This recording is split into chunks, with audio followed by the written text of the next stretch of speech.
Santo,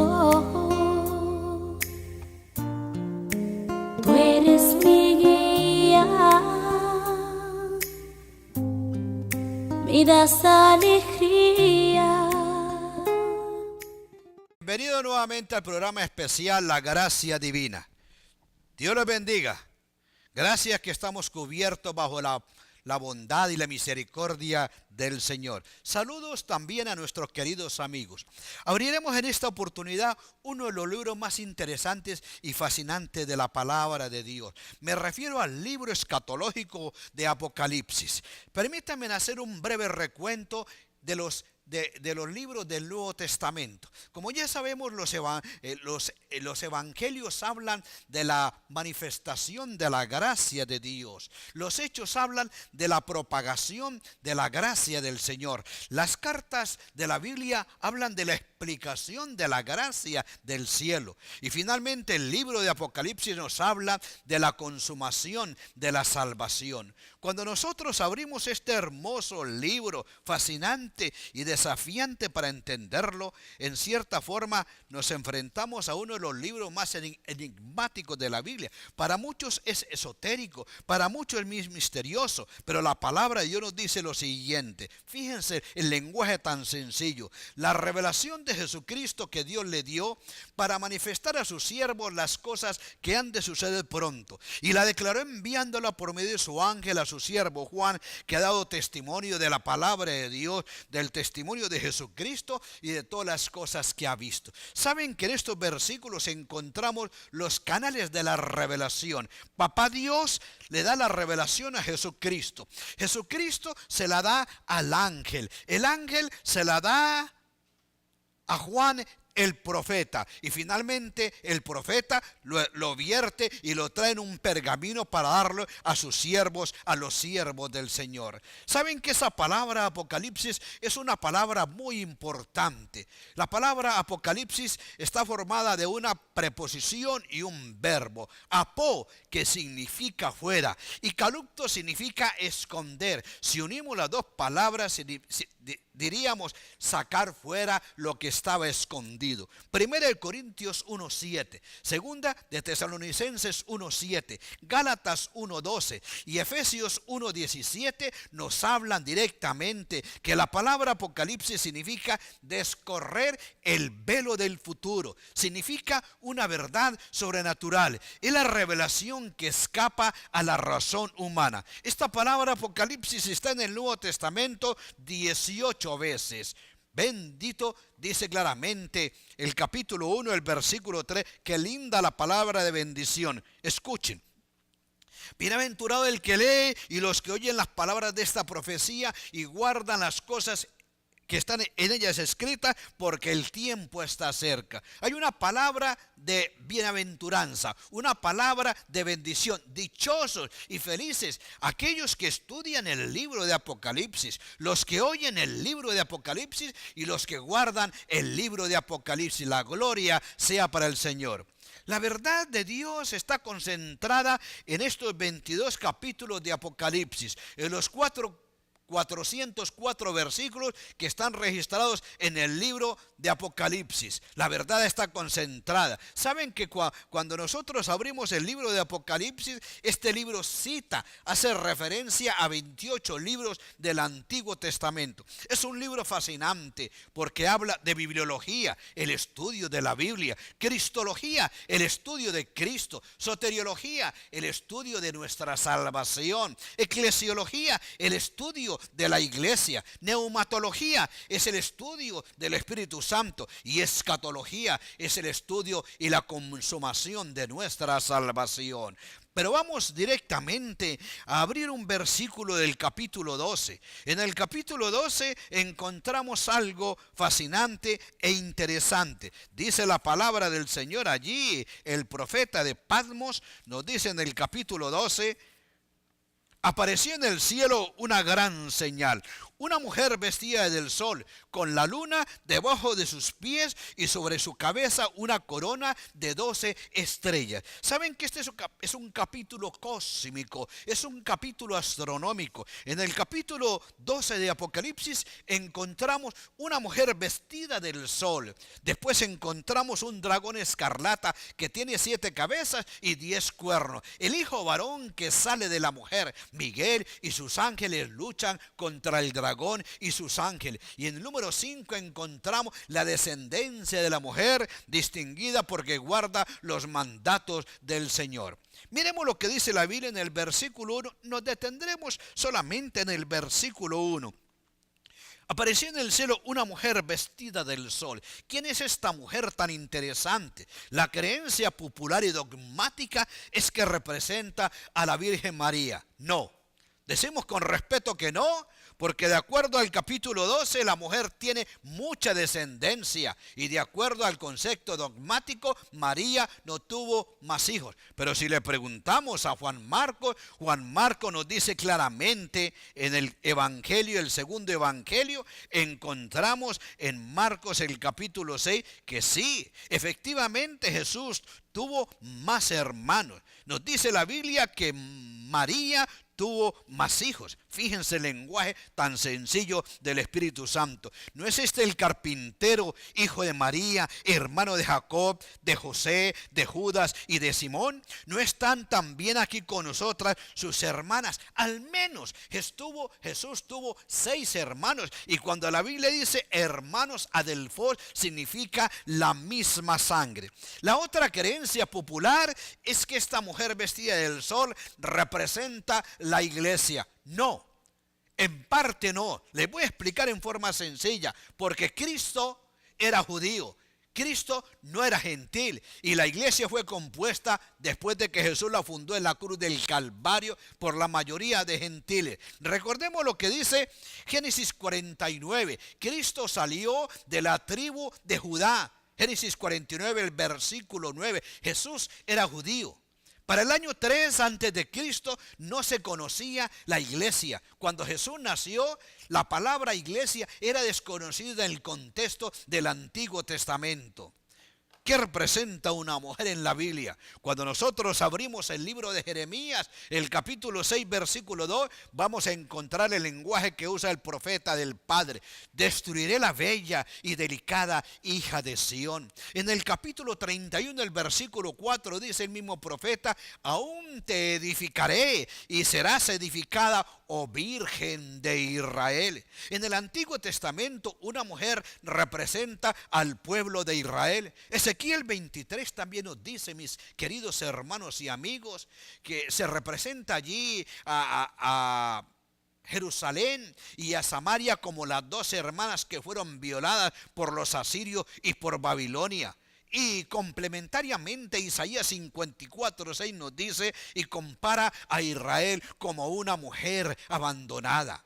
Cuando nosotros saltamos al Nuevo Testamento vamos a encontrar lo que nos dice el apóstol del Evangelio. Porque os celo con celo de Dios, pues os he desposado con un solo esposo para presentaros como una virgen pura a Cristo. Aquí Pablo representa a la iglesia bajo el término de mujer. Y nos dice allá en el capítulo 19 de Apocalipsis, gocémonos y alegrémonos, recuerdo de memoria, y démosle gloria porque han llegado las bodas del Cordero y su esposa se ha preparado. Nuevamente la Biblia representa a la iglesia bajo la palabra mujer. Es decir, una mujer en el Nuevo Testamento representa la iglesia. Una mujer en el Antiguo Testamento representa al pueblo de Israel. Entonces, en forma sencilla y conclusiva podemos decir que esta mujer que el profeta contempló representa primeramente a Israel y después viene la iglesia para formar entre Israel y los gentiles una sola iglesia. Cristo dividió y formó un solo pueblo. Tenemos en esta mujer del capítulo 12, mis hermanos, la iglesia cristiana, la iglesia vestida del sol, el cuerpo de Cristo para su honra y su gloria. Como Pablo decía en Gálatas 3:29, ya no hay judío ni griego, no hay esclavo ni libre, no hay varón ni mujer, porque todos vosotros sois uno en Cristo Jesús. La iglesia está compuesta por toda nación, tribu, lengua y pueblo del mundo entero. Judíos y gentiles formamos la iglesia de Cristo. Pero también tenemos que advertirle, mis queridos amigos y hermanos, que en el capítulo 17 de Apocalipsis aparece otra mujer. No es la iglesia de Cristo vestida del sol, está vestida en forma diferente, dice el capítulo 17 de Apocalipsis, versículo 4. Y la mujer estaba vestida de púrpura y escarlata y adornada de oro, de piedras preciosas y de perlas, y tenía en la mano un cáliz de oro lleno de abominaciones y de la inmundicia de su fornicación. Esta es la iglesia falsa. Cristo tiene una iglesia, Satanás tiene una iglesia. ¿Saben cómo se llama la iglesia de Satanás? En su frente un nombre: Babilonia, misterio, la madre de las rameras y de las abominaciones de la tierra. ¿Qué significa cuando dice el profeta que esta mujer estaba vestida del sol? Cuando vamos al Antiguo Testamento, Malaquías capítulo 4, el versículo 2, encontramos una profecía mesiánica. Cuando a Cristo apareciera en la escena de la tierra, nos dice la palabra del Señor: y a todos los que teméis mi nombre nacerá el sol de justicia. Es uno de los 250 títulos que encontramos para Jesús, el sol de justicia. Oh, mis hermanos, la iglesia que el profeta contempla es la iglesia de Cristo, vestida de la justicia de Cristo. Dije también Jeremías 33:16, que cuando Cristo apareciera en la escena, se llamaría, y este será el nombre con el cual le llamarán: Jehová, justicia nuestra. Oh, mis queridos hermanos y amigos, gracias al cielo que esta iglesia está vestida del sol, y ese sol es simplemente la justicia de Cristo.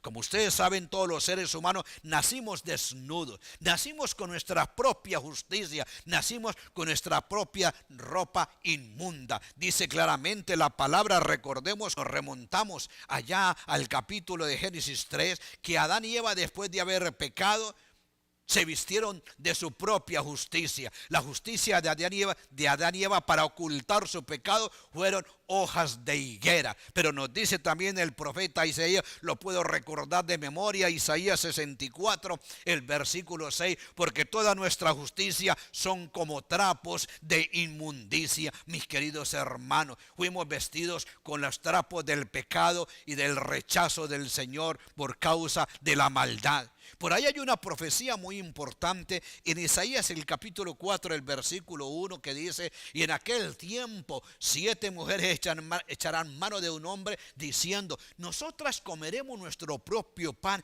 y vestiremos nuestra propia ropa, solamente permítenos llevar tu nombre. Hay iglesias que se visten de su propia justicia. Hay movimientos religiosos que fabrican su justicia con sus buenas obras para ascender al cielo. Pero esta mujer prístina, hermosa y delicada, está vestida con la justicia de Cristo. Podemos decir con respeto, amor y cariño, mis hermanos, y con seguridad, que nosotros hemos sido vestidos con la justicia de Cristo. ¿Recuerdan por allá en el capítulo 7 de Apocalipsis, versículo 14, cuando el profeta le pregunta al ángel: y estos que están vestidos de vestiduras blancas, ¿quiénes son? Y entonces el ángel le dice al profeta: estos son los que han emblanquecido sus ropas en la sangre del Cordero. Oh, mi querido hermano, nosotros fuimos emblanquecidos con la sangre de Jesús en la cruz del Calvario. Jesús nos quitó nuestra ropa sucia y nos vistió como aquella mujer, vestidos del sol, de la justicia preciosa de Jesús. Esa es la promesa divina, mis queridos hermanos. Nosotros estamos vestidos del sol, de la justicia de Cristo, de la sangre perfecta,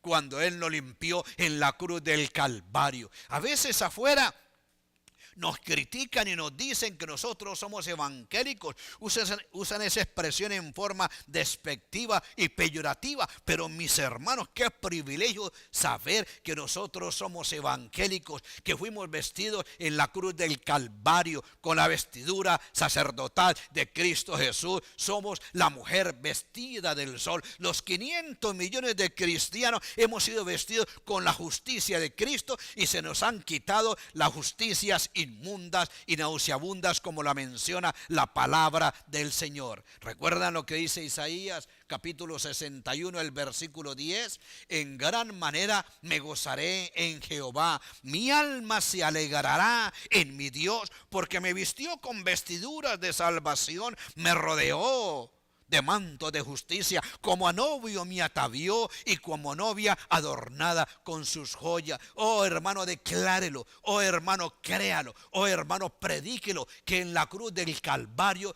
todos fuimos vestidos con la justicia de Cristo para su honra y para su gloria.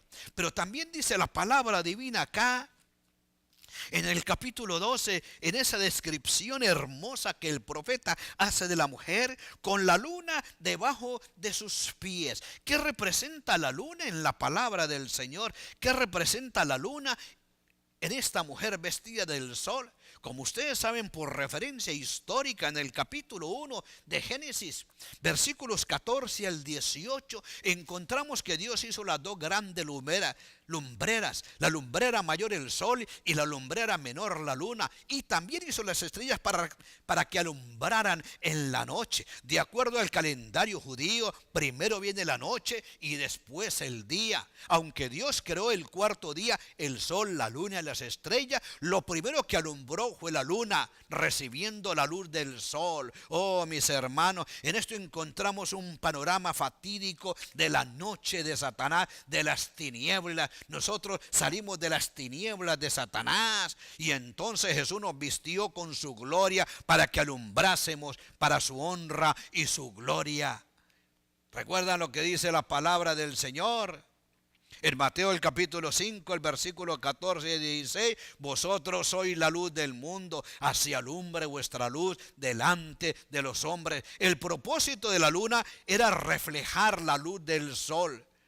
Asimismo, esta luna debajo de los pies de la mujer representa, para muchos teólogos están de acuerdo, y esa es la opinión y la apetencia mía, que representan todos los símbolos del Antiguo Testamento. Las profecías mesiánicas apuntaban hacia la cruz del Calvario, hacia el sol de justicia. Recuerdan claramente lo que dice Colosenses 2:17, que todas estas cosas eran sombra de lo que había de venir, el cual era Cristo. Primero vino la luna, después vino el sol. Así que la mujer vestida del sol representa a la iglesia cristiana vestida de la justicia de Cristo, del evangelio precioso y perfecto de nuestra salvación. Y la luna típicamente representaba en el Antiguo Testamento y apuntaba y señalaba hacia la cruz del Calvario. Gloria sea al Señor. La iglesia, mis hermanos, está completa en el Señor. Fíjense claramente lo que dice el versículo 1, y sobre su cabeza una corona de 12 estrellas. ¿Qué representan, mis queridos hermanos, las 12 estrellas? ¿Qué representan las 12 estrellas? Nosotros creemos por consenso universal que las 12 estrellas representan los 12 apóstoles. Los apóstoles eran judíos, los apóstoles no eran gentiles, fueron llamados para formar el equipo evangelístico del sol de justicia de Jesucristo. Oh hermano, estas 12 hombres, estas 12 piedras rudas y toscas, sucias, fueron talladas, fueron labradas, fueron puestas en el crisol y el taller de Jesús para convertirse más tarde en 12 preciosos y refulgentes diamantes. Fueron convertidos en los 12 diamantes de la iglesia cristiana. Oh hermano, esta iglesia está completa. Esta iglesia está vestida del sol. Esta iglesia está vestida del evangelio. Nosotros somos la mujer vestida del evangelio. Recuerdo un versículo precioso acerca del llamamiento y cómo Dios formó esta corona de 12 estrellas. ¿Recuerdan Marcos capítulo 3, versículo 14? Nos dice la palabra divina.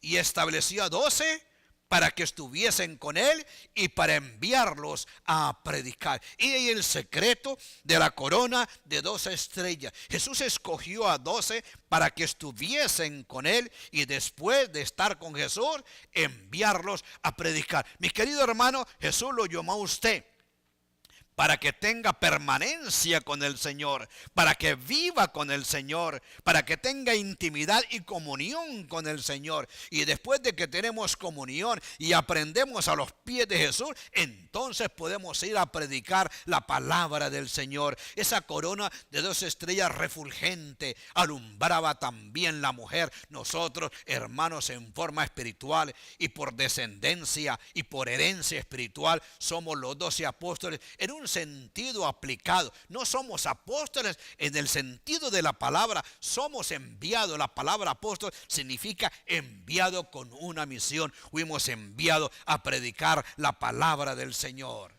Recuerden claramente lo que dice la palabra de Dios en 1 Pedro 9 acerca de nuestra herencia y la responsabilidad y el privilegio que tenemos de alumbrar en esa corona de 12 estrellas. Mas vosotros sois linaje escogido, real sacerdocio, nación santa, pueblo adquirido, para que anuncie las virtudes de aquel que nos llamó de las tinieblas a su luz admirable. Todos nosotros, mis hermanos, fuimos llamados por el Señor para alumbrar de las tinieblas a la luz, del reino de Satanás al reino de Dios, de la corona del yugo de esclavitud a la corona de las 12 estrellas. Las estrellas también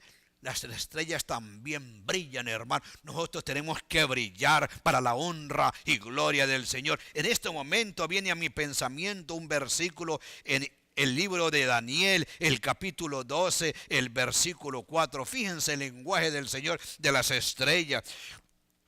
Los entendidos resplandecerán como el resplandor del firmamento, y los que enseñan la justicia a la multitud como las estrellas a perpetua eternidad. Somos esas estrellas también para alumbrar y adornar la iglesia. Somos el tesoro del Señor, somos la niña del Señor, somos diamantes del Señor para evangelizar este mundo lleno de tinieblas y de pecado. Gloria sea al Señor.